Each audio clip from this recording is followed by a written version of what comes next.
ओम श्री कृष्णाय परमात्मने नमः। न कर्तृत्वं न कर्माणि लोकस्य सृजति प्रभुः न कर्मफलसंयोगं स्वभावस्तु प्रवर्तते। भगवान श्री कृष्णர் இந்த ஸ்லோகத்தில் இந்த செயல்கள் எப்படி நடைபெறுகின்றன, மனிதன் எப்படி செயல்புரிகிறான், அவன் செயல்படுவதற்கு காரணம் என்ன என்பதை மிக அழகாக ஆழமாக உபதேசித்திருக்கிறார். பிரபுஹு, பிரபுன்னு சொன்னா பரம்பொருள், மெய்ப்பொருள், தூய உணர்வாகிய இறைவன், லோகஸ்ய மனிதர்களிடத்தில், உலகத்தில் இருக்கக்கூடிய மனிதர்களிடத்தில் கர்த்திருவம் ந சிருஜதி, கர்த்திருவம்னா செயல் புரிகின்ற தன்மையை, ந சிருஜதி படைக்கவில்லை.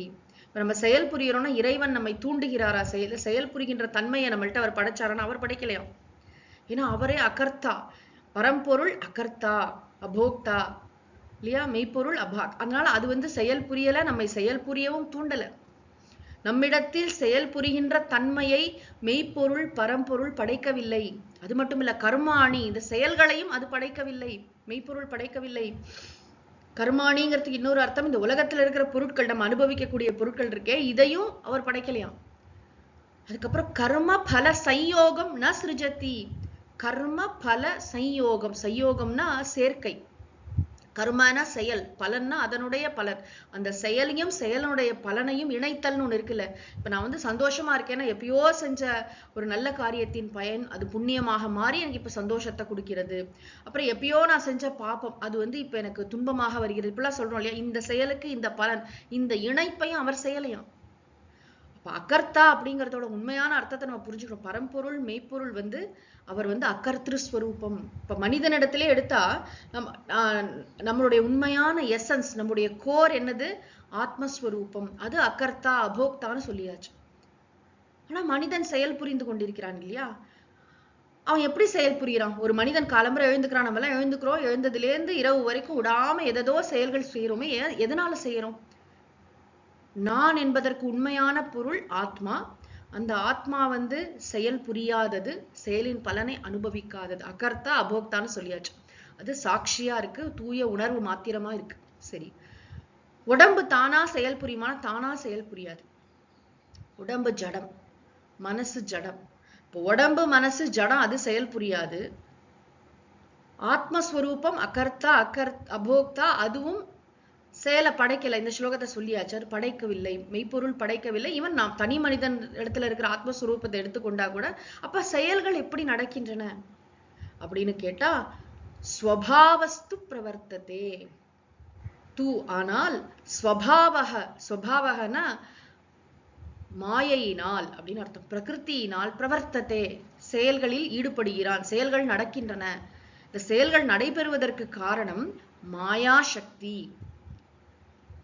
நம்ம ஆரம்பத்திலேயே படிச்சிருப்போம் தத்துவபோதம், அது மாதிரி நூல்கள்லாம். பிரம்மன் இருக்கிறது, மெய்ப்பொருள் இருக்கிறது, மெய்ப்பொருளை சார்ந்து 3 குணமயமான மாயை இருக்கிறது.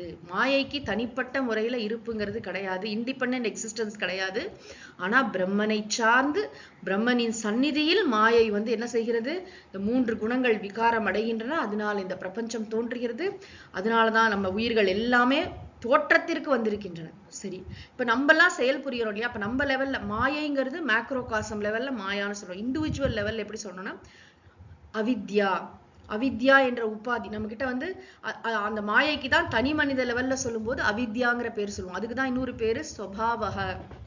சுபாவம்னு சொன்னா சம்ஸ்காரங்கள், ஒவ்வொரு ஜீவனிடத்திலும் பதிந்திருக்கக்கூடிய சம்ஸ்காரங்கள். அதனாலதான் அந்த செயல்கள்லாம் நடக்கின்றன. அவன் ஜென்ம ஜென்மாந்தரமாக எதை சூக்ஷ்ம சரீரத்துல பதிய வச்சிருக்கானோ அதன்படிதான் இயங்குறான். ஒவ்வொரு மனிதனும் ஒரு விதமா இருக்கான், முக்குணமயமா இருக்கும். நம்ம எல்லாம் சில நேரம் நம்மிடம் சத்துவகுணம் மேலோங்கி இருக்கு, சில நேரம் ரஜோகுணம் மேலோங்கி இருக்கு, சில நேரம் சமோகுணம் மேலோங்கி இருக்கு.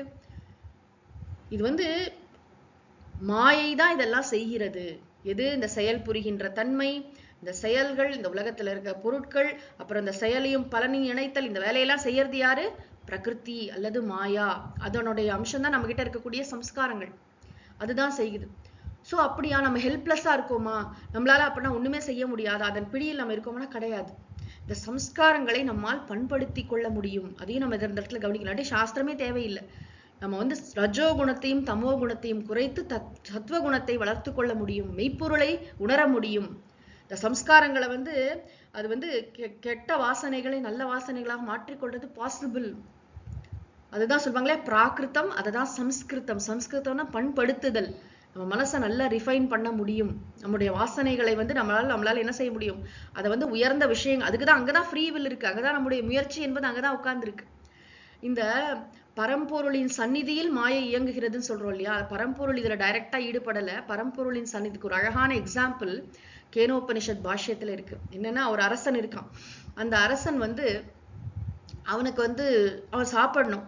ஆனா வந்து அந்த ராஜாவோட உணவெல்லாம் டெஸ்ட் பண்ணாம சாப்பிட முடியாது இல்லையா, மந்திரிகள் இருக்காங்க, எல்லாரும் இருக்காங்க. இப்ப ராஜாக்கு வந்து ஏதாவது விஷம் கொடுத்து அவர் வந்து இறந்து போயிட்டா என்ன பண்றது, அதை டெஸ்ட் பண்ணணும்.